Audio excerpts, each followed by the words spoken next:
इन लोगों को नोबेल पुरस्कार लेने का शौक चढ़ा हुआ। फितूर है। कैलाश सत्यार्थी कहां है? वो 84,000 आदमी कैलाश सत्यार्थी जिससे मैं पूछना चाहता हूं, जिसको आपने छोड़ाया है। आप चलिए दिखाइए। यूनिसेफ से अरबों रुपया कमाना, भारत सरकार से 50,000 रुपया लेकर के बच्चों को छोड़ा के फिर फैक्ट्री में चला जाना। गुलेरिया ने, ये बिल गेट्स ने जिस तरीके से 10 साल पहले आकर के और बाद में अपनी टीम भेज करके यहां के दलित के महादलित बच्चों को मूस मरवा करके उसका फोटो किया, मूस को मरवाया नंगे बच्चों के द्वारा, 500,000 रुपया दे करके उसका एक बायोपिक बनाया मूसा खाते हुए और पूरी दुनिया को दिखाया। जब परसों मुझे खबर मिली इस तरह का कोई एक डायरेक्टर पिक्चर बना रहे हैं, मैं आश्चर्य हो गया। और जब हम यहां आए तो जो बच्चों ने कहा वो उससे भी ज्यादा खौफनाक और दर्दनाक, जो वहां के बुजुर्गों ने कहा। बहुत लंबी लंबी बातचीत और इस तरीके से दवाई का प्रयोग करना, वहां जाकर के गरीबों पर देखना कि क्या जो दवाई बनाई गया है मनुष्य के लिए वो सही है कि नहीं, उसके इस्तेमाल के लिए यूनिसेफ के द्वारा टीम आकर के वहां के बच्चों ने कहा, वहां के फैमिली ने कहा कि हम लोगों को ला करके क्या क्या सुई देता था और हम लोग को कहता था मूसा मारो, उसके बाद हम लोग को ला करके एक जगह 500,000 रुपया देता था। हम लोग को बाद में पता चला कि हम लोग को ये गलत कर रहा है। वहां के सारे बुजुर्गों ने ये बहुत ही खतरनाक खेल खेला है बिल गेट्स ने गरीबों के साथ। क्या लगता है कि बिल गेट्स जब आए थे तो उन्होंने बिहार सरकार के साथ बातचीत किया था? वो मेरे पास टेप है। बिहार सरकार को तो उस इलाके की विकास करनी चाहिए थी। बिल गेट्स आए दुनिया भैया, बिहार सरकार कह रही है कि बिल गेट्स के साथ मिलकर के बिहार की कुपोषण खत्म कर देंगे और 10 साल के बाद 90% कुपोषण गुलेरिया जैसे हर गांव में है।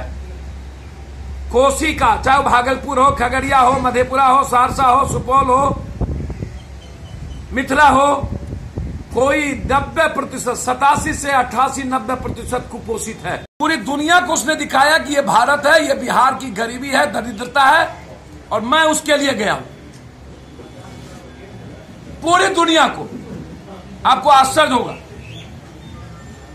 ये माफी जोग नहीं है। और जिन बच्चों के द्वारा उसने ये बायोपिक बनाया, 500,000 रुपया देके मूसा मरवा कर, मूसा खिलाकर और दुनिया को दिखाया कि हम लोग मूसा खाने वाले और एकदम जंगल खाने वाले लोग हैं। और उसने पूरी दुनिया से नोबेल लिया। बारे अमीर क्या हो गया? जब आए थे आपने कहा था पूरे बिहार को हम स्वास्थ्य में लेंगे और गुलेरिया गांव 90% कुपोषित है। चले जाइए, आप देखिए। मैं चुनौती देता हूं 90% से ऊपर चुनौती नहीं हो जिसका नाम मैं लिख के आया हूं। इसीलिए जिनको इस्तेमाल किया था उनके परिवार को व्यापार करने के लिए, बच्चों को पढ़ने के लिए कि 20-20 हजार रुपया पार्टी के तरफ से वहां दिया गया है ताकि वो बच्चे के माँ बाप कोई ना सब्जी, अंडा या किसी न चीजों का वो एक दुकान खोल दे किराने का और अपने बच्चों को पढ़ाए भी, अपने परिवार को। ये गुलेरिया बिल गेट्स देखे कि दुनिया ऐसे नहीं चलती। एक शौचालय नहीं हो।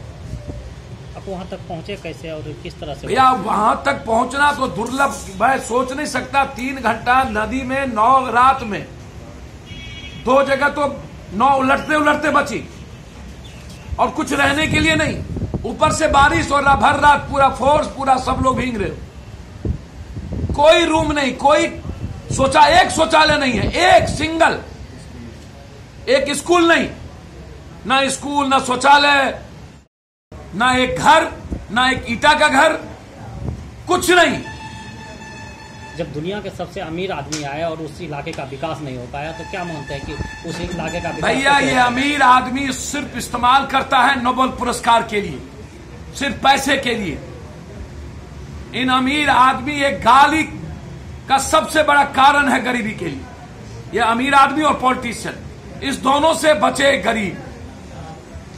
इसीलिए मैंने महसूस की और दियारा, टाल और फरकिया इलाके के डेवलपमेंट के लिए मैंने चैलेंज में लिया है 2090 के पहले फरकिया का और दियारा का डेवलपमेंट। मैं इसे निजी तौर पर चुनौती समझता हूं और इस चुनौती को मैंने कबूल किया है। 50 चापाकल, एक बेस्ट शौचालय की व्यवस्था गुलेरिया गांव में 6 महीने के अंदर एक शौचालय और 50 चापाकल 15 से 20 दिनों के अंदर वहां गरना शुरू हो जाएगा ताकि लोग सही पानी पी सकें।